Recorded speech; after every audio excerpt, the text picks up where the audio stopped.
Hello, everybody. My name is Kindle Wolf. I'll be here hosting the Homesteading 101 panel. And yes, that is bread. Just to preface this panel, if any of you were at Vernal Equinox, I also ran it there. The first thing I said is this panel will not be about gardening. Unfortunately, that is the one thing that I have not started up yet. However, I do have quite a bit of experience urban foraging, so we'll talk about that a little bit. And otherwise, we're mostly going to be talking about being in the kitchen. So I'm just going to jump right in. This is going to be kind of loose, a lot of me rambling with a few photos I threw together from my photo reel just to show some examples of what I've been doing. Any apologies if the photos stutter at all. This is a kind of a weird setup, but I should be able to keep it on track. So without further ado, let's talk about bread. My first experience with urban homesteading was being one of the pandemic bread people. I was laid off work for a while. I needed a way to cut my income a little bit, and this seemed like a pretty good way to do that. So I bought some flour and I bought some sugar and a little bit of yeast. And the first thing I found, and you'll hear me say this a lot during this panel, is a lot of the things I talk about were surprisingly easy and surprisingly cheap compared to what I was expecting. So if you ever want to try something, I'd very much encourage you to just jump in and try it. There's no wrong answers. Generally, even if you mess something up a little bit, it will still be edible, even if it's not the best, and you can learn from it. You can figure out what mistakes you made, and you can do it better the next time. So bread, specifically, making bread dough takes very little time. Usually when I get started, it's about 15 minutes of prep. You just hydrate your yeast in some warm water, throw the rest of your ingredients in a bowl, and then knead it all together. And from there, you can get as fancy or as simple as you want. I usually just get whole wheat flour and throw together a plain loaf like you see here. It's great for toast. It's great for sandwiches. You can give it to your friends. I guarantee you, when you start talking about this stuff with your friends, they're going to be very impressed. And then if you're like me, they're going to be very annoyed because you are not going to stop talking about it. You're going to keep finding new things that you want to share. There will be a lot of different things here. So bread, moving on from that, you can take your leftover bread and you can make bread pudding. Bread pudding is a delicious dessert. It uses mostly leftovers and some custard ingredients, and it keeps for ages in the fridge. And just as a side, I just saw someone in the chat mention sourdough. I haven't started a sourdough myself, but I have read up on it quite a bit. I plan on doing it this summer. You do not have to buy your bread yeast. You can get a little bit of yeast, you put it in a jar with some flour and some water, and it'll quite happily sit there for weeks at a time. You feed it a little bit of fresh flour every once in a while, a little bit more water and sugar, and that's your yeast environment. It's ecosystem. And then whenever you want to make bread, you take a little bit of it, you roll it into your bread dough, and that's your yeast starter. It's great. So making bread pudding, I actually got into because I work in food service. One of the unfortunate things about food service is there's a lot of waste, and I hate wasting food. So whenever someone at the restaurant wanted to throw something out, I would say, no, give that to me, I'll take it home. I ended up with more bread than I needed, and I started doing this with it. So you chunk up your bread, you throw in some milk, some eggs, some sugar, some butter, and then you just bake it in the oven. Here's another example. I tried doing a savory bread pudding as sort of a breakfast. Basically, all I did is I took my recipe, I cut most of the sugar out of it, and I added more eggs. So this I would call more of a bread frittata. And if you've ever tried putting an omelet in the fridge, it's horrible. It gets dry and sticky and tough. This, much like the bread pudding I mentioned, lasts pretty much forever in the fridge. I've kept it for up to a week. You just cut a chunk off of it and go to town on it. It's great. This is my second attempt at that. You can see I used a different kind of bread. Actually, if I'll go back for a second. This was made using waffles. You don't need to limit yourself to one kind of bread. And, oh, dandelion leaves. That's a great point. We are going to get to that in a little bit. But yes, you don't have to limit yourself to one kind of bread. You can use cake bread, you can use waffles, you can use banana bread, you can get, usually if I have to buy my bread for it, I will go to the grocery store and they sell very, very cheap French loaf for like $3. And one of those for $3, a couple eggs, some milk, and you've got yourself a delicious meal or a delicious dessert. This next one here did use that French loaf. I will note if your bread is a little more dry, you're going to want to add a little more liquid, usually a little bit more milk or an extra egg. This is a very forgiving recipe. You can very much fudge it up or change it to your liking. And this one you can kind of see on the top there, I added a bunch of omelet ingredients. So there's some chorizo sausage, bacon bits, peppers and onions. And this has become a breakfast staple in my household. It's very delicious, very easy to make, takes very little time, and then it's your breakfast for the week. You just have to heat it up. Here's another waffle one. This one I topped it with blueberries and brown sugar. I think there's one more photo as well. Yes, this one was made using pancakes. You can see close in, there's very nice tight layers. I was very proud of how this one turned out because it absorbed a lot of that liquid. It got very nice and gooey. Again, was a delicious breakfast staple for us. A little sweet, but you can absolutely adjust that by just adjusting your sugar or adjusting your butter. Next, a little bit more baking. I have also made banana bread. Another thing we often have leftovers of at work is bananas. I'm sure all of you have had before bananas that you buy, you expect to eat them, and a week later they're sitting on your counter and they're really brown. You can make something with them that night if you want, or you can just throw them in the freezer. They will absolutely keep for months and months in the freezer. You pull them out, you thaw them, you throw them in your bowl. And you can see there on my counter, that's just about all the ingredients you need. I've got some butter, some salt, flour, baking soda, and vanilla, and of course your bananas. And it comes out looking like this. So this one I rolled in some chocolate chips. Very delicious dessert. Again, very little prep time, probably about 15 minutes. You basically just mash everything together while your oven is heating up. And one thing I will mention right now, pretty much everything I did, I just went ahead and looked it up online first. I'm very much a person who will get inspired in the moment, tell myself, I want to do this today. There will be hundreds of recipes. If you have an issue with a recipe, I guarantee you 10 other people have had that issue and posted the solution online.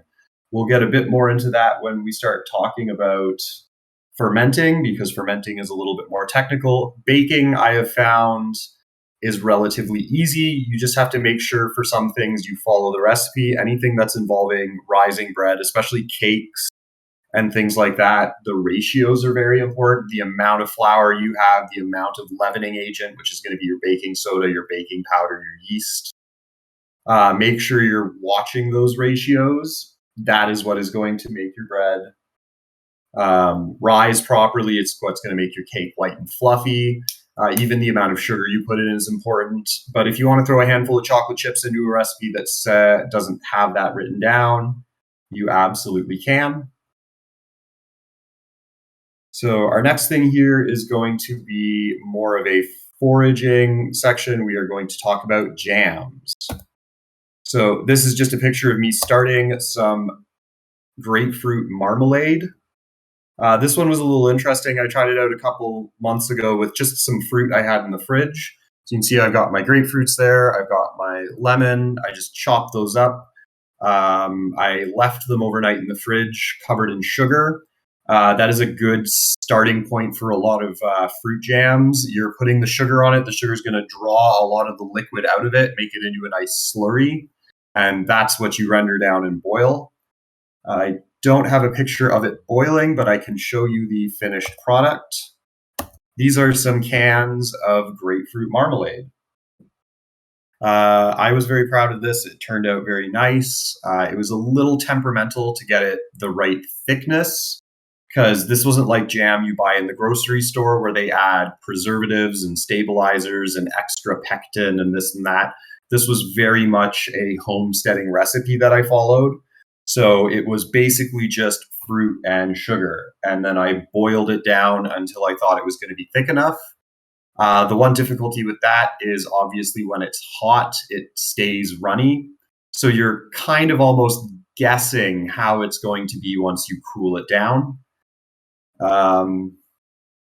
But this one turned out fairly well. You can kind of see my fruit floated to the top there. The next time I do this kind of recipe, I'm going to add a lot more fruit and probably less sugar and less liquid, just because I want it to be more jammy. But like I said, that's experimenting and figuring stuff out. I will show you a couple other pictures. Unfortunately, I don't have pictures of the next couple things that I did, but I can show you some pictures of other people's versions. So I did bacon jam. I had lots of leftover cooked bacon. I didn't really know what to do with it.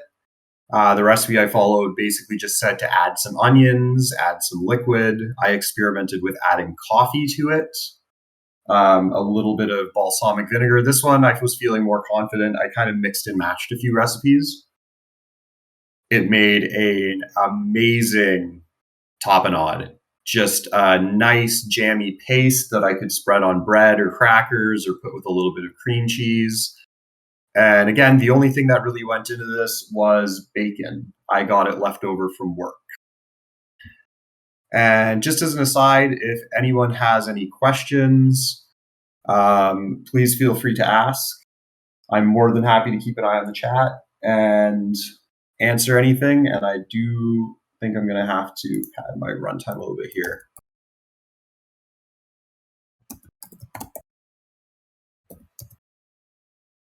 So next we have, one moment, apple jam. This one I started doing, I'm sure a lot of people have seen before. At the grocery store, they have the quick sale rack in the grocer, in the fresh food section. Usually it's stuff that's got a few spots on it or fruit that's getting a little soft or this and that. When I started doing my homesteading, I was keeping a very close eye on that rack, and I would just buy a bag of apples for usually half price. You bring it home, you chop them up, you throw them in the pot, and once again, with most jams, you just mash them up a little bit, boil them down until they're a nice thick consistency, and then you throw them in your jars. I will take a moment to talk a little bit about canning. A lot of what I do, I have nice cans. I have what's called a canning pot. A lot of it, I don't bother to process it properly. I just throw it in the fridge. Usually things like this, then you cook the heck out of them. They will last probably about 8 weeks in the fridge before you even have to worry about them starting to spoil. When things like this starts to spoil, it's very obvious. You just open it up. It's going to smell funky. It's going to have a weird taste, or it's going to just have something growing on top of it. If that happens, throw it out. Some people might have told you you can just scrape the mold off the top of it. Working in food service, I can tell you pretty confidently, if you can see something growing on top of your jam, chances are it's already everywhere. Molds don't fruit until they're very established, and you don't want to be eating that stuff that's down in there. There's a good chance it will make you sick. But if you want to try actual canning, and I very much encourage you to do this, it's a lot of fun. I have done it. I have had quite a bit of success with it. Basically, what you're going to do is you're going to get a pot of hot water boiling. You're going to get some proper cans with proper lids. You take whatever your product is, in this case, your jam. You're going to pour it into your cans after you've sanitized them. Usually you sanitize them by boiling them in your hot water first.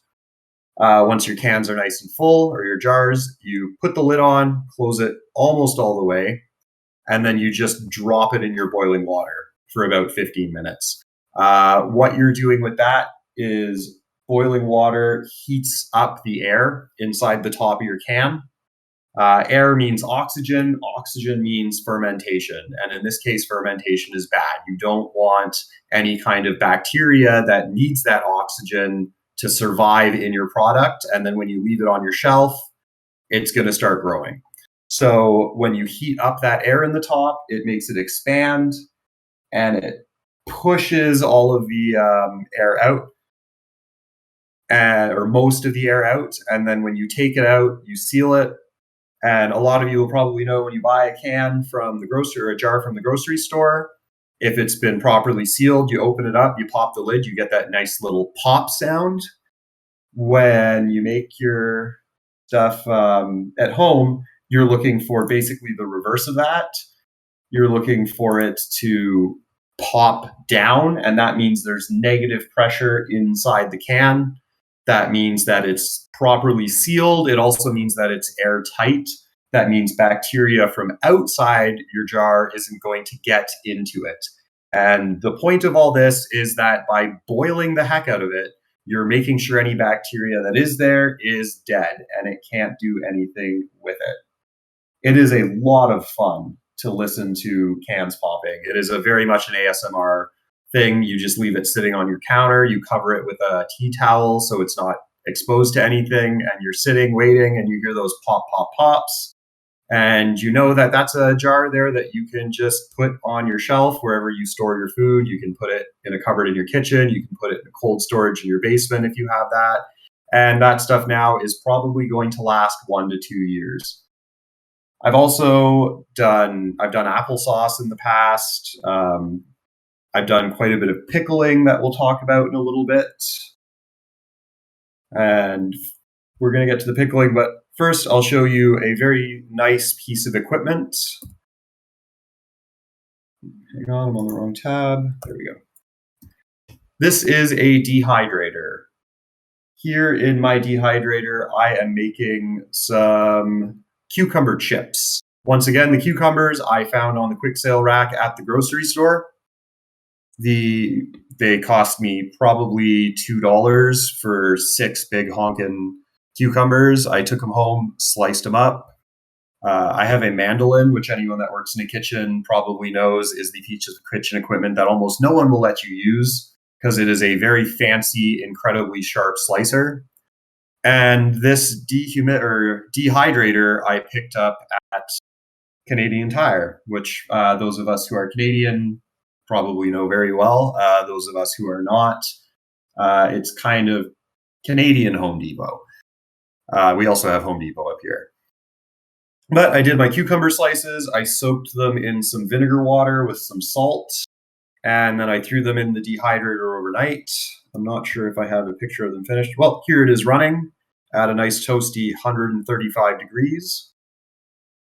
When those came out, they were nice and crispy, crunchy. I was very happy with how they turned out.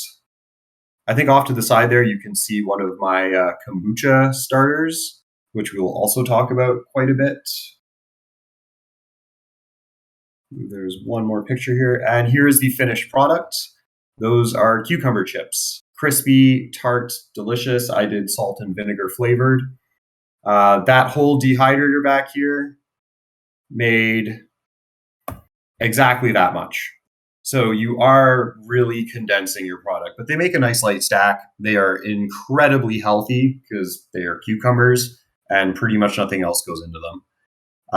My sister Soot, who I will plug at the end of the stream because she gave me a lot of help setting this up. She does apple chips when I can get apples on sale. I don't have any photos of those, unfortunately, but I'm sure we've all had apple chips or dehydrated apples. You can get them at your bulk food stores. You can buy them in the grocery store. They are charging you an arm and a leg. You can get a bag of apples for a couple bucks, and that's going to do you probably 3 or 4 times the amount that I'm showing you here.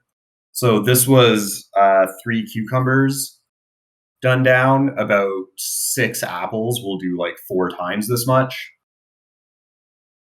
And one of the nice things about dehydrating things, again, just like canning and jarring things, it preserves them very well. Once your cucumbers are dehydrated like this, you absolutely don't have to put them in the fridge. I leave mine just sitting in a Tupperware on a shelf, and it's great to take down if you're feeling snacky, and they will last months and months.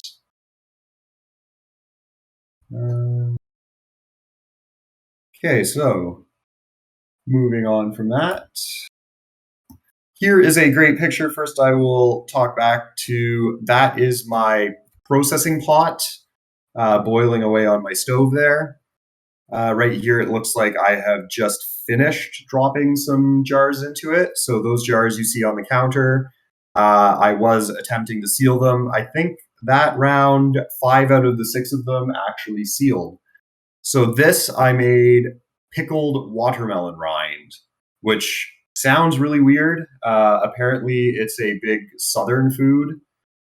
I decided to try it because, again, I had access to leftover watermelon rinds through my work. You can buy a watermelon, you eat the good bits, and you keep the peel. And all I had to do was take the green off, eat the red part, and keep the white part on the inside. So I went ahead and I think for this one, I did a sweet pickle rather than a savory pickle. So I use white vinegar and apple cider vinegar in my brine for the pickles, and then a couple of spices. And interestingly enough, it came out kind of like if apple pie was a pickle. It sounds really weird, but it was actually delicious. It was a little bit sweet, very nice and tart. Sort of good on if you're doing a meat and cheese tray. You can throw a couple of those on. I've done a whole bunch of other kinds of pickles. I've done pickled hot peppers, pickled sweet peppers. Interestingly enough, I haven't done actual pickles yet. You can do that if you just get cucumbers. You can cut them into spears. You can get tiny ones. Yes, exactly. If apple pie was a pickle. Don't knock it till you've tried it. Trust me. I've also done pickled cabbage and pickled carrot, which sort of makes you can kind of use those like coleslaw. You can put them on a sandwich. You can, put them on crackers, that kind of thing. If you like pickles, the world is your oyster. There's pretty much nothing you can't pickle. I've even read in some forums that you can pickle meats. I haven't done too much with meats, but so next one here is going to get more into foraging. Oh, here's a second picture. So that's a close-up of them. You can see some of the spices floating in there. You can see the nice happy chunks. One thing I was really happy about with these is even after being stored for a while, they stayed nice and crisp and crunchy. Some softer things, when you pickle them, they're going to basically melt down and get really gooey and really soft, which is also great. But with this one, I was definitely going for a nice, crisp, crunchy product, and it turned out exactly that way. So I was very happy. So here is, I don't have any pictures of the foraging, but last summer, once again, I was laid off. I had some time, and there was a big open field beside my house, and there were thousands and thousands of dandelions growing in that field. So I thought to myself, this was about when I was starting to get into these things. I thought, well, I bet I could do something with dandelions. So I started looking at some recipes. And one of the ones that kept cropping up was dandelion honey. You're basically taking what the bees do out in the wild and doing your best to copy it in the kitchen. So for a little bit of science about what bees do is they take the nectar from the flowers, and you've all heard they mix it with bee spit, and they do that little thing with their tongue where they're just going blah, blah, blah, and flicking it in and out of their mouth. Basically, they're using motion and their own heat to evaporate the moisture out of that nectar. And that's what honey is. Honey is flower nectar and bee spit that's sort of been very slowly evaporated down. So what I did here was I picked probably about 5 pounds of dandelion heads, went ahead and bought just one orange and one lemon at the grocery store, put it in my pot, covered it in water, boiled the heck out of it. A lot of homesteading recipes involve boiling the heck out of it. If you think back to the olden times when people did this to survive the winter and whatnot, boiling things is just a very good way to sterilize them and preserve them. So it is your step one for a lot of things. So I boiled that down. I let it sit in my fridge overnight. I let the dandelion heads really just leach a lot of their flavor and the fruit flavor out into the liquid. And then the next day, I strained out all of the solid stuff. I just poured this through a clean tea towel and then squeezed it to get all the liquid out. And that liquid is really what you want to have. You can see I've got my jars sitting there ready. I'd probably just gone off to the grocery store and bought them. Here's a picture of it boiling. It filled my kitchen with steam, which was very not fun because my whole house was incredibly humid. But I had to do what the bees do. I had to reduce it. So I very gently simmered it until a lot of that liquid came out of it. And what you can do to test, I mentioned it's kind of hard to tell when or how thick something is going to be after you cool it down, especially if you're just getting started. One thing you can do, and this is a really neat trick I learned early on, you take a couple of teacups or saucers or plates, throw them in your freezer about 10 minutes before you start going. And then whenever you want to test one, you take out one of those chilled plates, you take a teaspoon of your liquid, and you pour it onto the plate. Basically, what you're doing is you're taking that hot liquid and you're very rapidly cooling it down.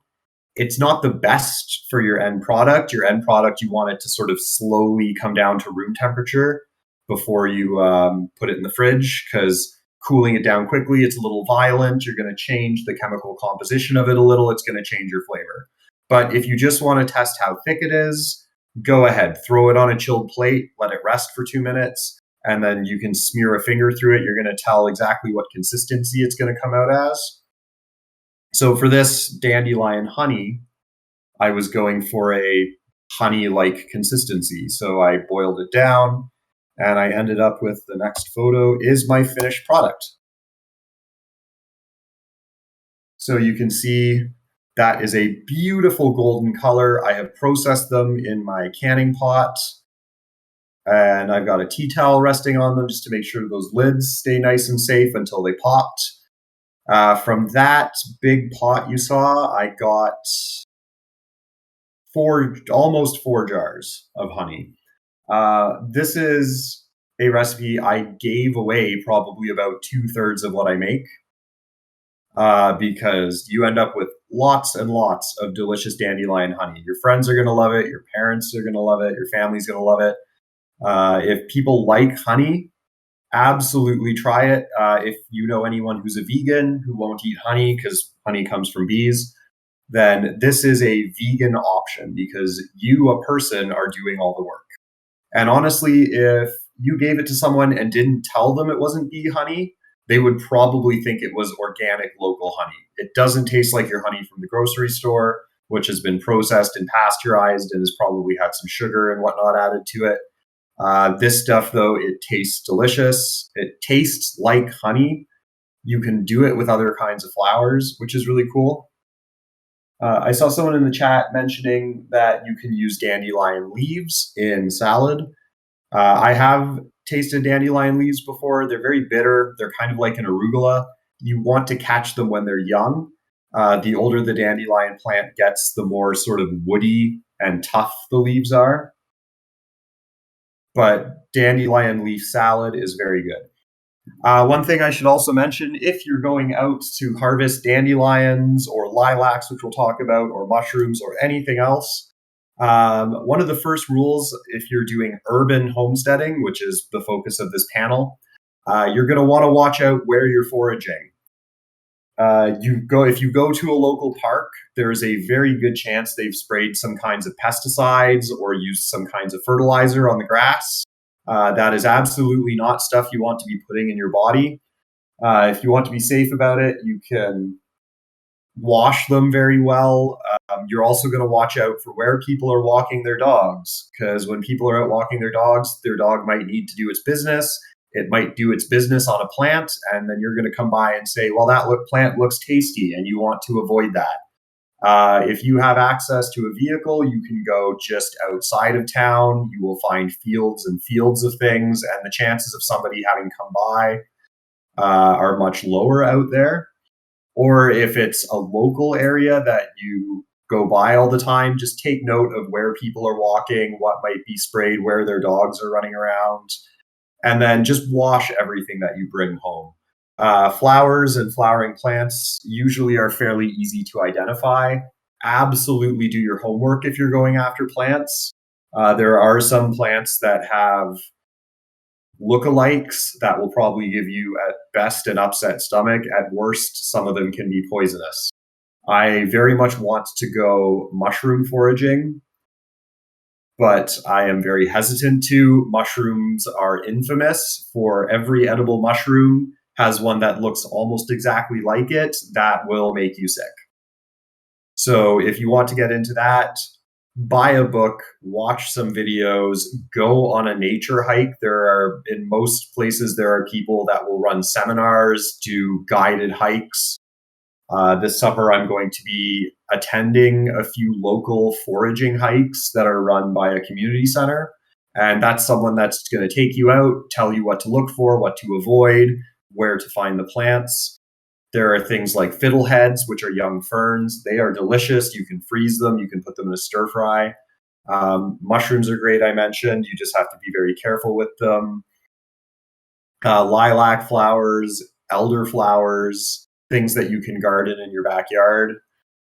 There's so many options. So many of them are very cheap, and it's a great way to get outside on your day off. There is a very good mushroom identifying app. There's quite a few, someone mentioned in the chat. Thank you. Again, I would just say the number one rule when you're foraging is safety. And also, don't trespass. That farmer's field might look like it's full of great stuff. You can give them a call. You can knock on their door, ask if it's okay for you to take something. From my experience, a lot of them will say, yeah, sure. They'll tell you what parts of their property you are allowed on, what parts you are not. And there you go. You can get bags and bags of free stuff, which is really great. Another interesting dandelion product is right here. This is Dandelion Root Tea. While I was out picking my dandelion heads, I had read about this. Dandelions are a taproot plant, which means underneath the plant, there's one big, thick, long root that goes very deep into the ground. And then they have some little roots that shoot off from it. But that's also why dandelions are a weed and they're very hard to get out of your yard, because you might think you're plucking the whole plant out of the ground, but there's about a foot of root down there that you might not notice. However, dandelion root makes very delicious tea. This is a recipe that I found that dates back to the American Civil War, when supply lines were thin and soldiers couldn't necessarily get their cup of coffee in the morning. They got desperate and they started looking for other things that were like coffee. And having made this, it does taste a lot like coffee. It kind of tastes like decaf coffee. And just as a little bit of an unfortunate truth, there is no caffeine in dandelion root. But if you're a non-coffee drinker, you can go ahead and throw some of this in a pot, simmer it for a few minutes, and that's all you've got to do. You have a nice cup of tea. So this is what it looks like pulled out. All I had to do for this was I went out with my shovel, I dug up a couple of the plants and chopped the roots off the bottom. And all you have to do is wash it, chop it up, and throw it in your oven at a low heat for about half an hour. And you're basically just roasting it. So if any of you have done like roasted potatoes, roasted mushrooms, roasted vegetables, anything like that, this is basically the same process. You're just drying it out. And I've had some of this that I've kept for up to a year, and it didn't show any signs of spoiling. It still made a delicious cup of tea. And that is a lot of my foraging knowledge right there. It's just urban homesteading, urban foraging. Go out, look for plants, look up what's edible, find safe public spaces or wild spaces around your city or town, and just collect plants. You can go out with a shopping bag and pluck whatever you want. Another one that I've looked into extensively is crab apples. I'm sure if you think about it, a lot of people in urban settings love to have a crabapple tree on their lawn for some reason. I'm not sure why. They're not a particularly pretty plant, and they usually drop rotten apples all over your yard every fall. But if you're a smart urban forager and you want to knock on someone's door and ask to take some of their crab apples, I'm sure they'll be very happy to give them to you because that's less cleanup for them. And you can make crabapple jam, you can make crabapple pie. They're usually very tart or kind of bitter, but you just add some sugar to them. They'll taste very good. You can even ferment them and make cider, which we will start talking about now. So my next topic here is kombucha.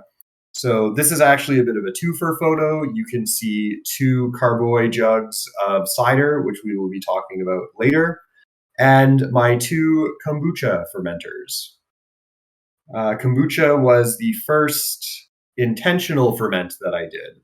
I have had a couple of my jars of things spoil. That is a kind of fermentation. You will get yeast and bacteria in there. They will start eating the sugars and producing byproducts. Yeast produces alcohol and carbon dioxide. Bacteria typically produces organic vinegar or organic acids or vinegars. Some of them are very tasty. Some of them are delicious or very healthy for you. Some of them taste bad or will make you sick. So generally, when we're talking about fermenting, I will tell you first off, the number one rule is make sure you sanitize everything. I do it very simply. I just have a little bit of bleach in my kitchen sink at home, a whole bunch of water, and you just immerse it in there. So if you have fermenting equipment, if you have jugs like my nice kombucha jugs there, just sanitize them with bleach or soapy water. Right before you start using them, you're going to make sure any bad bacteria that might have got in there are nice and dead before you start adding your good yeast and your good bacteria. Here's a nice picture of me bottling my kombucha. That fermenting vessel I picked specifically because it has a spigot on the bottom of it. I wouldn't recommend that for anything but kombucha because I just talked about how important sanitization is. Kombucha is actually very good at protecting itself. I mentioned there's bad yeast and good yeast, bad bacteria and good bacteria.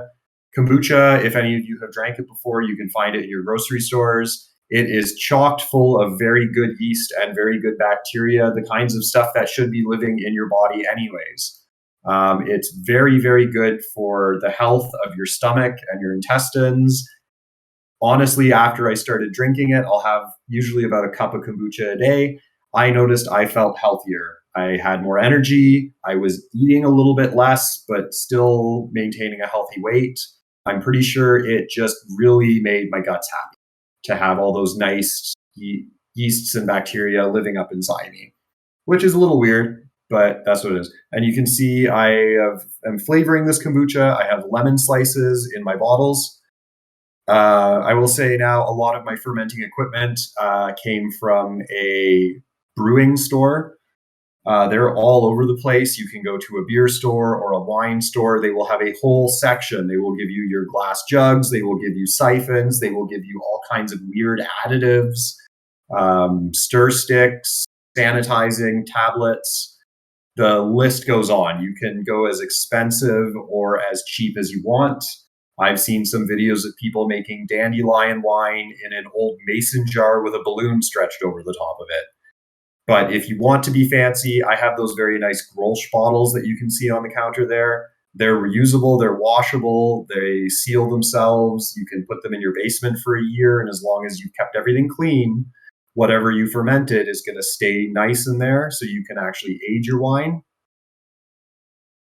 Starting your kombucha generally goes with you buy just a bottle of kombucha at the store.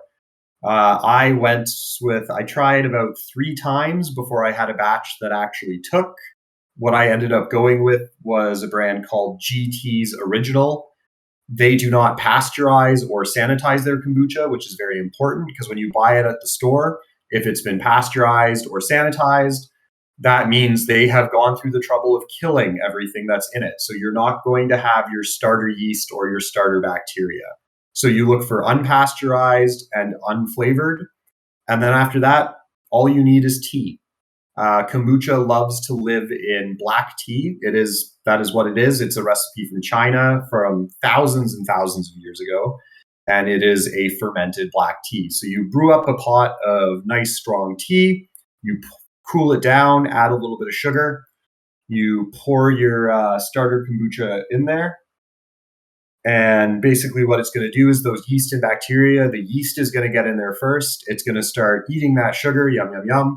And it's going to make alcohol and carbon dioxide. So you'll actually see the carbon dioxide bubbling out of it. The alcohol, don't worry, we'll get into alcoholic ferments in a bit, but kombucha is not alcoholic. There is no government body that requires it to be listed as alcoholic, which means it has an alcohol by volume content that is very low, like 0.1 or 0.2%. Because I mentioned the yeast, but then you get into the bacteria. The bacteria is going to consume that alcohol that's being produced and make organic vinegar. That's your antioxidants. So what you're going to end up with, you can see this product here. It doesn't look like tea anymore, really. It's a lot paler, and you can actually see that process happening day to day. Kombucha takes about 2 to 4 weeks, depending on how strong you want it. And it's going to come out, it tastes very, very tart, kind of like an unsweetened lemonade or like a vinegar. I like to mix mine with a little bit of iced tea or a little bit of ginger ale. I like to flavor it. You can flavor it with pretty much anything you want. Just stick it in the bottle. I've done lemons, grapefruit, blueberries, pomegranate seeds. You just throw it in there, pour in your kombucha, and seal the bottle for a couple days. And that's what you get. And the last thing I want to note is off on the very far right there in that little blue bowl, you can see something very gross looking. That is called a Scoby. It stands for Symbiotic Culture of Yeast and Bacteria, a Scoby. The yeast and bacteria in your kombucha like to create their own environment. And they do that by excreting chlorophyll at the top of the jug there. And basically what you end up with is this little slimy layer. It's really thick. It's very tacky. It kind of feels like a jellyfish. But your Scoby is the living part of your kombucha. That is what you are going to keep batch to batch. So whenever I bottle my kombucha, first thing I do is I siphon off a little bit of the liquid. I scoop that Scoby out and I plop it in the old kombucha. And then when I do my new batch, I pour the tea back into the jug, my fresh tea that I just made. I add the starter tea, the little bit of kombucha that I siphoned off at the start, and I just put the Scoby right back in there. And I'm adding all that yeast and bacteria. It's going to be very happy because it has tons and tons of food all of a sudden. And it's going to go to work on that tea and make you more kombucha. So after you buy your first bottle of kombucha and use it to make a healthy Scoby, you're never going to have to buy starter kombucha again because you're always going to have that Scoby. Every time you do another batch, it adds another layer to it. You can peel the old layers off, give them away to your friends. You can soak them in sugar and bake them in the oven, and it turns into kind of like a candy. You can cook with them. They make a really good garden fertilizer. It's just this lovely little culture of yeast and bacteria, a symbiotic culture of yeast and bacteria, a Scoby, that you can do a ton of stuff with. It's going to keep making kombucha for you forever. And even if you want to stop, all you've got to do is take your Scoby, put it in a little bit of kombucha, and then once a week, you're having your morning tea. You just pour a little bit more in there. You got to make sure to feed it. And your Scoby is going to stay nice and happy pretty much forever. It's going to eat that tea. It's going to live in its own juices. And that's all you need to worry about. This is some of my bottled products. I think this one used, hang on. I think this one used grapefruit for flavor. And I left them sitting on the kitchen table, let them mature for a day or two, which is just letting the last of the yeast and bacteria sort of do its work. And then you can throw them in the fridge. They'll keep in the fridge for weeks. I typically bring a bottle to work every day. I make about 1 gallon every week, so I'll have 2 of them going at a time. A lot of my coworkers love when I bring it in. They love having it. You can make a lot of friends. What does the Scoby smell like?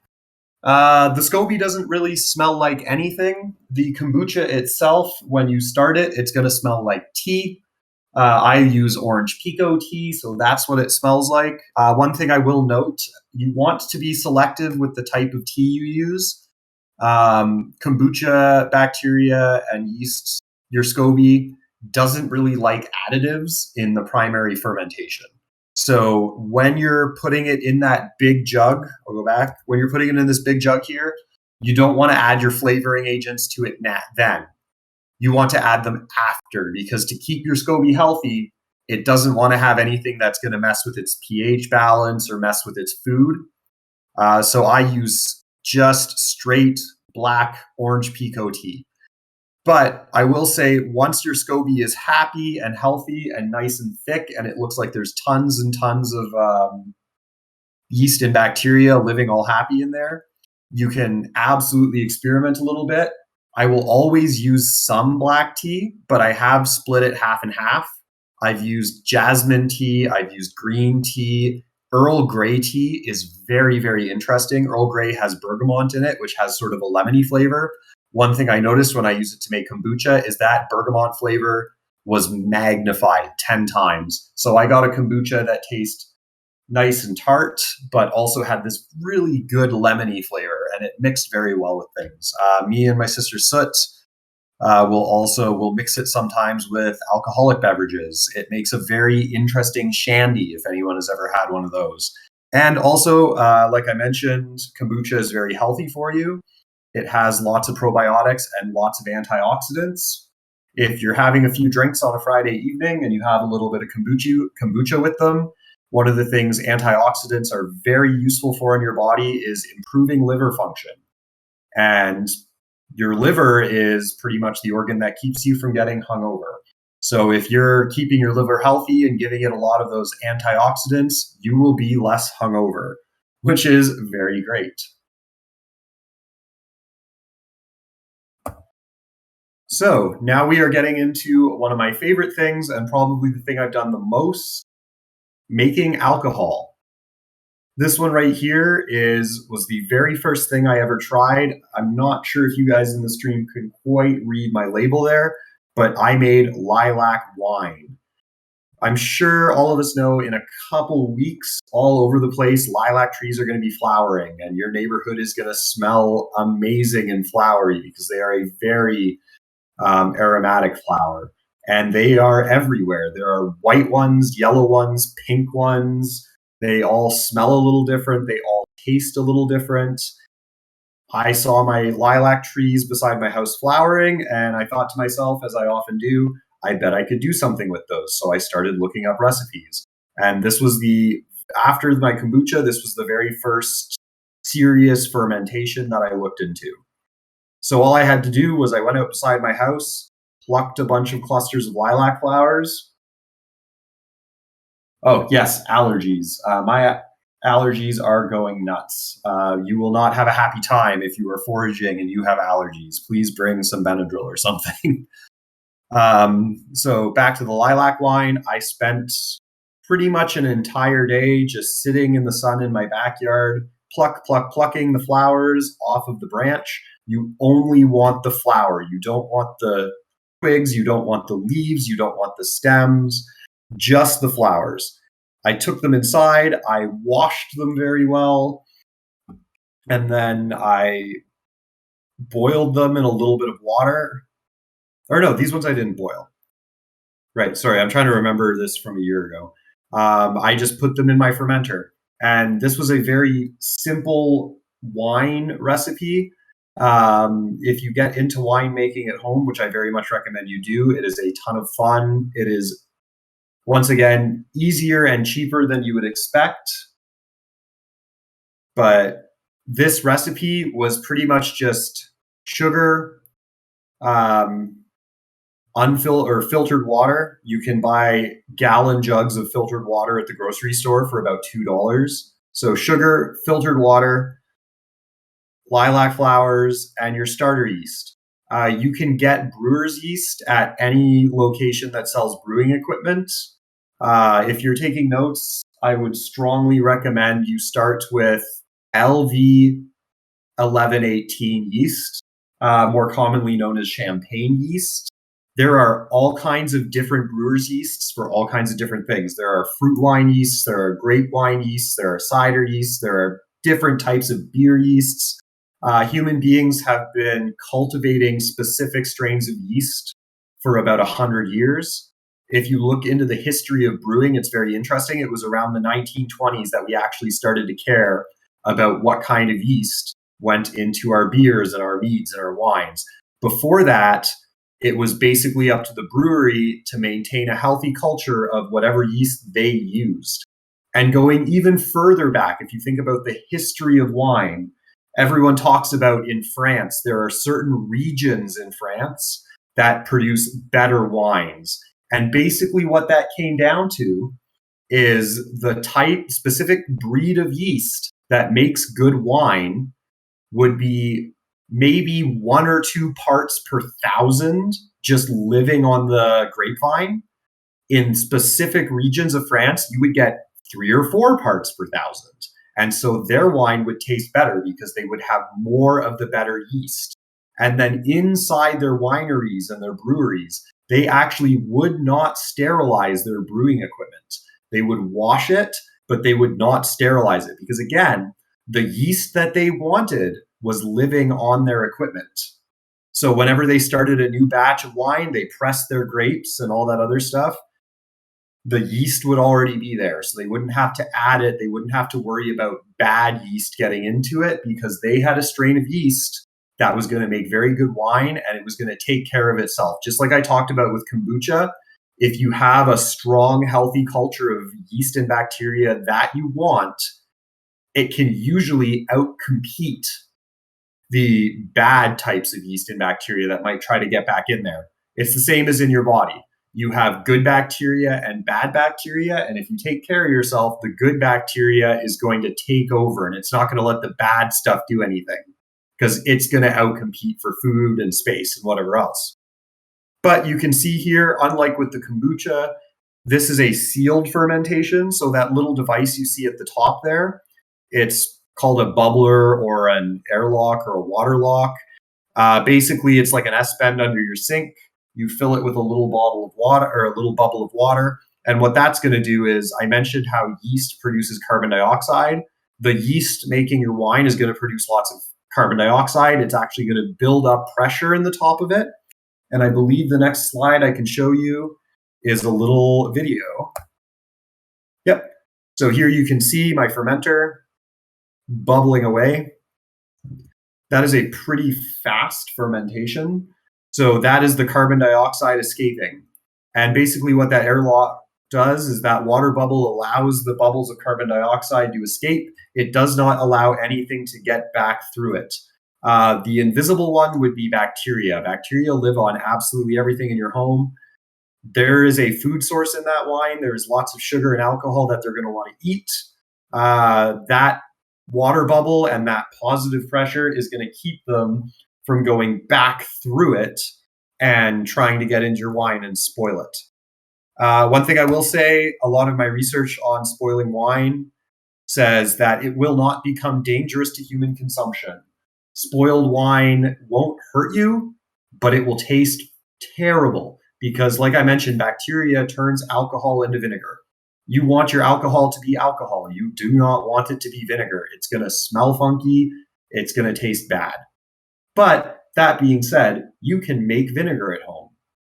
All you need is some alcohol and a starter, basically the same as your Scoby for your kombucha. You're going to get a different type of Scoby that is for making vinegar. And that's where you get like apple cider vinegar, red wine vinegar, white wine vinegar, rice wine vinegar, all of those things that are vinegars made out of the thing they're named after. It's that simple. Here is my finished product. You can also see some of my pickling supplies in the background. But I was very happy. A little plug to Fernal Equinox a couple years ago for giving us these lovely little wine glasses. I did have a little bit of a taste of it. And as you can see, that product came out very, very clear. I'll go back and show you the first one. You can see how cloudy that is. The color in that, and the reason it doesn't look very clear is because while it's fermenting, there's all kinds of stuff suspended in it. There's yeast floating around in there eating the sugar. There's yeast poop. There's little bits of flour, petals. All this stuff is floating in your wine. So once it's finished and you're not seeing that bloop, bloop, bloop of the air bubbles or the carbon dioxide bubbles escaping anymore, it's going to look cloudy and it's going to look gross. And that's where you start doing something called racking. Racking is where you take your jug of product and you take another clean, sanitized jug and you take a piece of hose and you siphon it from one to the other. Because once the yeast is done, basically what it does, because yeast is not designed to live in a closed environment, which is, another thing I should tell you is different strains of yeast have different tolerances for alcohol. Champagne yeast, if you're looking for a strong product, is great in ideal conditions. It can go up to 20% alcohol by volume. Basically, what's going to happen in your fermenter, if you've gotten your sugar levels right, is your yeast in there, it's going to multiply, it's going to eat sugar, it's going to produce alcohol until it produces enough alcohol to kill itself. It's going to be tolerant up to that 18 or 20%, and when it hits 19 or 21%, it has created an environment that is toxic to it. So it's all going to die. And dead yeast is no longer going to float around in your liquid. It's slowly going to settle to the bottom. So what you're doing when you're racking is you make sure the end of your hose is a little bit above the bottom of your fermenter. And then you only take the nice liquid and you leave all that dead yeast in the bottom. There will be some pictures in a moment where I can point that out. And you're going to do your racking 2 or 3 times. Every time you're going to leave a little bit of product behind. You're probably going to feel bad about that. You're going to feel like you're wasting it. But trust me, you don't want what's on the bottom of your fermenter. Dead yeast tastes horrible. I can't really compare it to anything. I have tasted it. It is a very unique, very unpleasant flavor. So you're going to want to keep racking your wine every, I would say, 5 to 7 days until it comes out like this. You can see through it. It's crystal clear. It's got that lovely winey color to it. I made about 11 bottles all told. I still have one of them sitting downstairs in my basement. The other ones, I took some to a convention to share with my friends. I took some home to let my parents try. I had to age it for about 5 months before it really had a good flavor. Wines, typically you want to age them. Even after the fermentation is finished and your yeast is done and gone, you still have sugars and alcohols interacting. If anyone here is a chemist, look into it. It's fascinating. The different sugar structures and the different alcohol structures, they're interacting with each other. They're undergoing chemical processes. They're changing. And that's why we age our wine. Because the longer it sits, the more those complex chemicals are changing and breaking down and getting just more and more delicious. But I would say after about 8 months, I cracked a bottle of this, and the flavor on the palate, I am in no way like a wine sommelier, but it tasted like a nice dry white wine while it was on your tongue. And then as soon as you swallowed, you got this burst through the back of your palate and your sinuses of just lilac. So in the middle of winter, I was sipping on a nice glass of lilac wine, and it was like sitting outside in the summer and smelling the flowers. It was delicious. I was so pleased with it. A lot of the recipes I looked at said after about a year or two, you start getting diminishing returns on aging. I have reserved one bottle just to see what happens to it. I'm probably going to drink it at the end of the summer. But yeah, aging wine. You do it, the longer you do it, the more delicious it gets.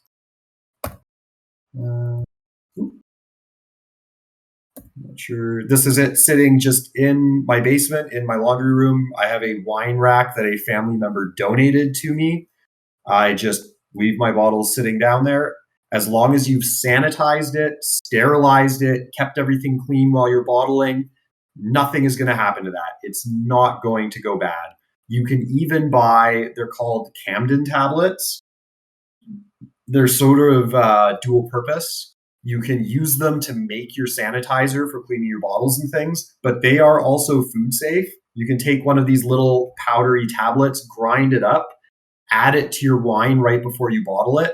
And what it is it is a yeast inhibitor and a antibacterial. So if on the off chance you have some bacteria living inside your wine just waiting to go to work, the Camden is going to kill it. The yeast, the big worry is exploding bottles. I did mention how you have to have that airlock at the top of your fermenter to let the carbon dioxide out. Obviously, once you bottle it, you are sealing it and making it airtight. If there's some really hardy yeast and a little bit of sugar left in your wine, it's going to keep eating it. It's going to keep making more alcohol and carbon dioxide. And if you get basically the perfect storm, it's going to pressurize that bottle until it explodes. It's never happened to me. I have heard stories of people that incorrectly stored beer and had it happen. They sound like hand grenades, and they basically coat the inside of whatever room they're in whatever's in them. So if you have it in a closet and it's a hot summer day and one of your bottles explodes, everything in that closet is covered in wine or beer. It's not fun. But you can avoid that. Another thing I will say right now is, even more than baking or anything else I have talked about, if you want to get into making alcoholic ferments, please find recipes and follow them exactly. A lot of trial and error goes into winemaking. A lot of experience goes into winemaking. You are following those recipes because those people know exactly how much sugar to add to exactly how much water, so that the yeast is going to hit its maximum amount of alcohol before exactly the time it runs out of sugar. You don't want leftover sugar. When I first started trying to make my own wine off my own recipes, I started out with a rhubarb wine. I have rhubarb growing in my backyard. It is a weed. It is impossible to get rid of. It is very delicious.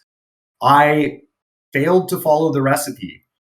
Instead of adding a gallon of water to my ingredients, I put my ingredients in a gallon-sized jug and then topped it up with water. What that meant was there was a lot more sugar in there than there should have been, which meant by the time the yeast was finished, there was a lot of sugar left over.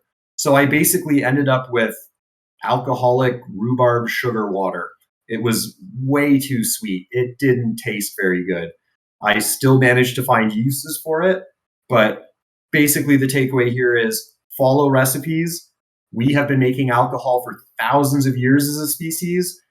A lot of people will know what to do and what not to do, and typically they will tell you why they're doing things a certain way, why they're avoiding doing certain things.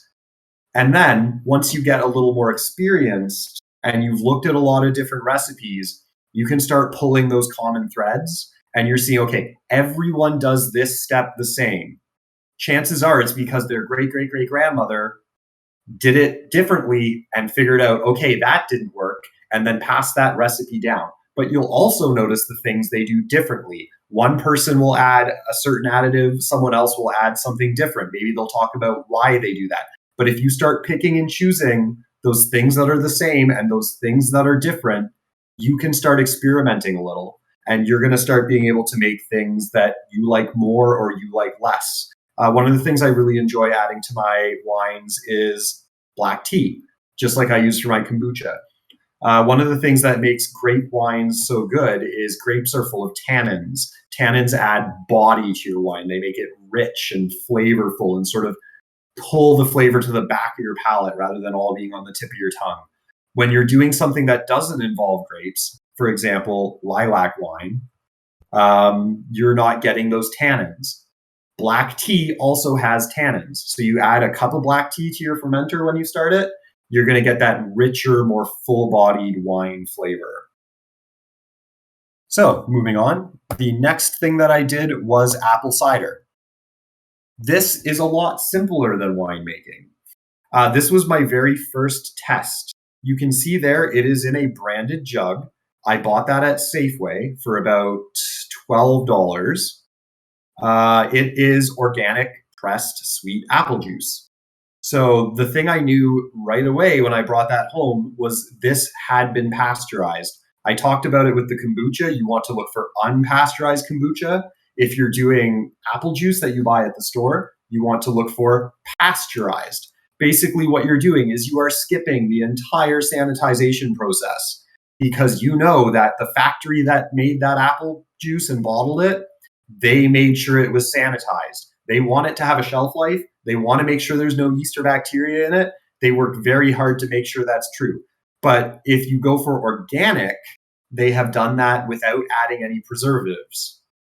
So you can't use store-bought stuff with preservatives in it. Preservatives kill yeast. You want your yeast to be alive and happy.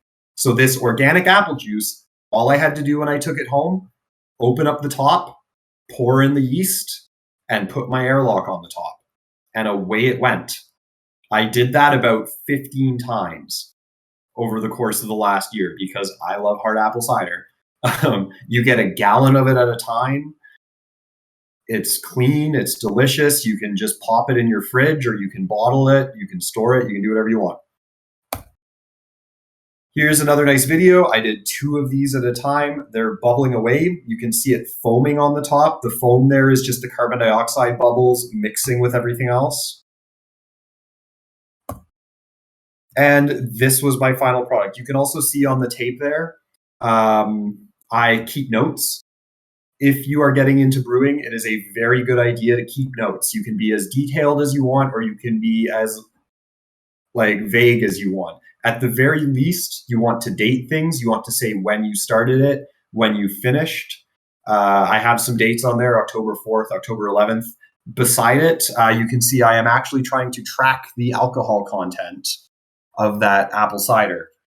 There is a piece of brewing equipment you can buy. It is basically a very finely tuned bobber or float. The science behind it is sugar in water is dense. Alcohol in water is less dense.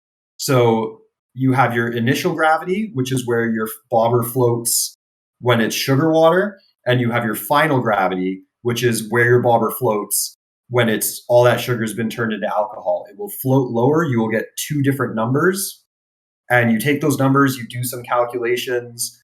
This one I estimated came out to about 22.5%. That's your alcohol by volume.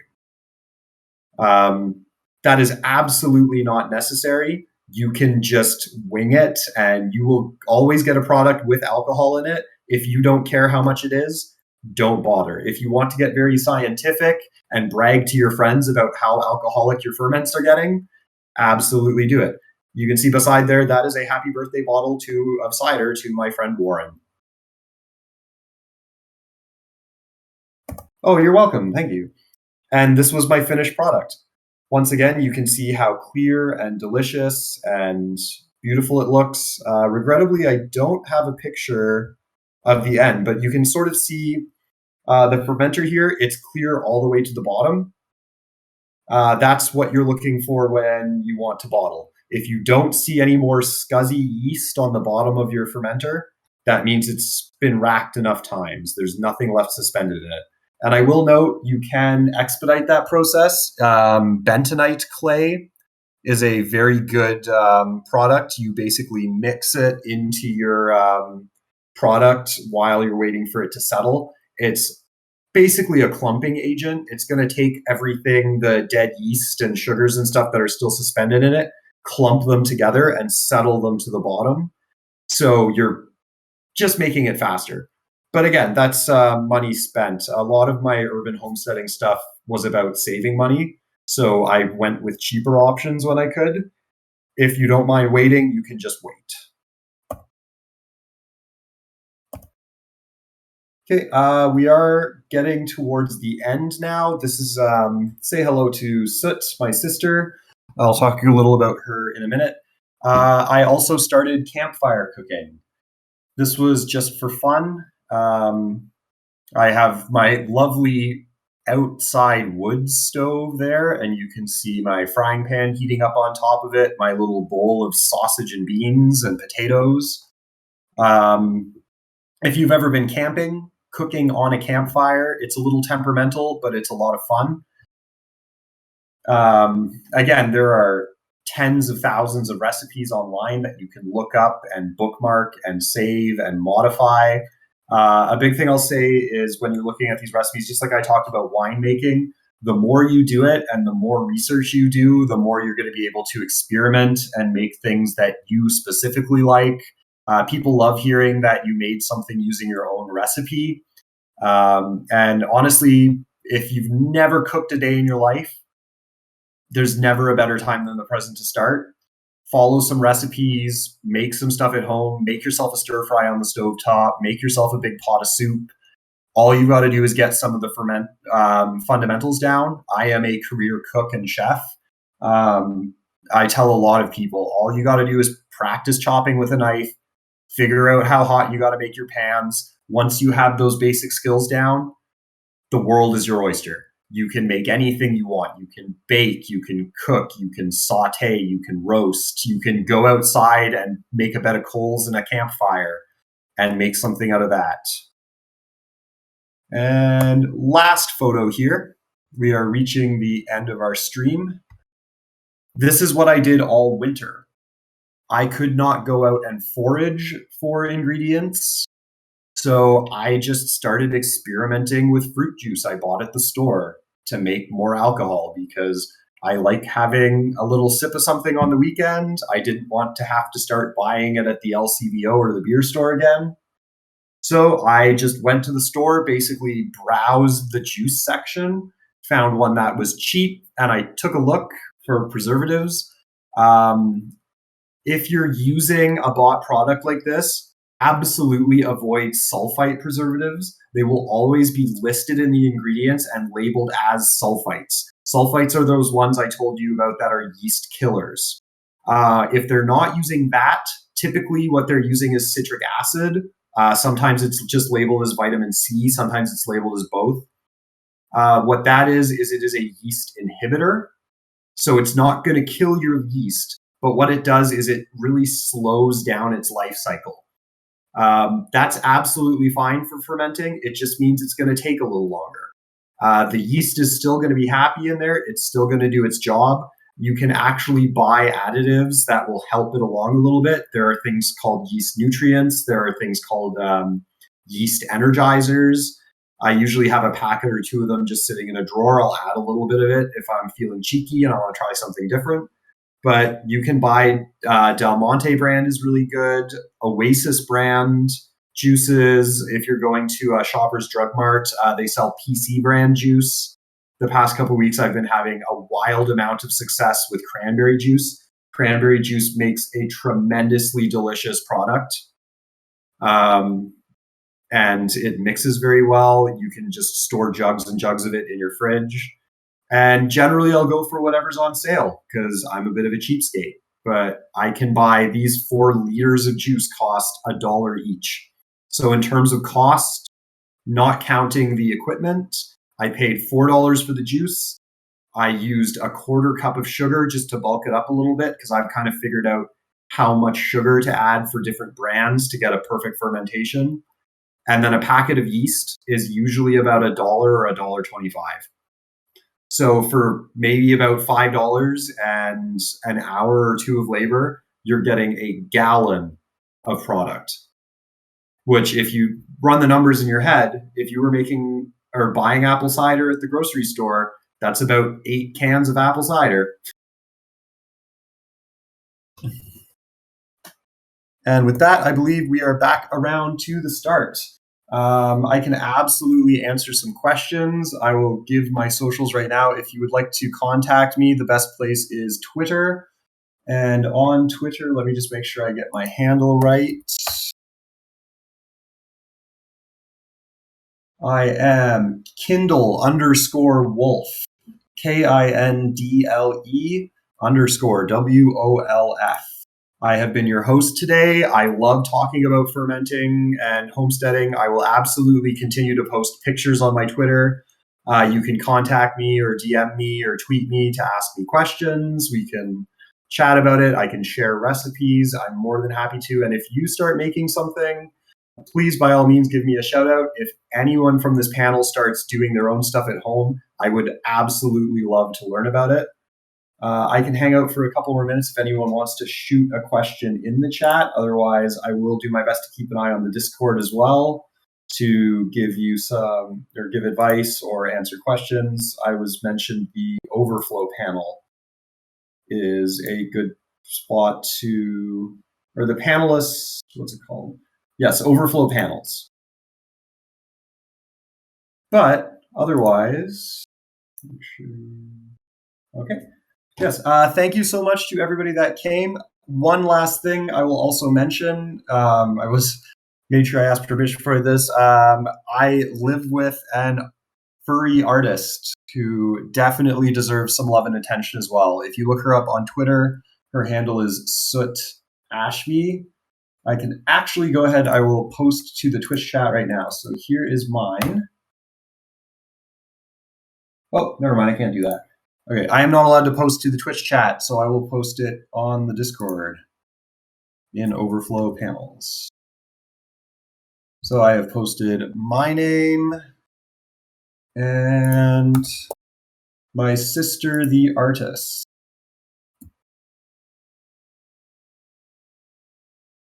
So please, by all means, if you want to give her a look, give her some love. She streams, she draws, she does all kinds of fun stuff. And with that, I believe I will sign off. Thank you, everyone that came. Thank you so much for hosting me. Thank you to CozyCon for putting on this event and the organizers that helped me set this up. And I hope the rest of everyone's day goes fantastically.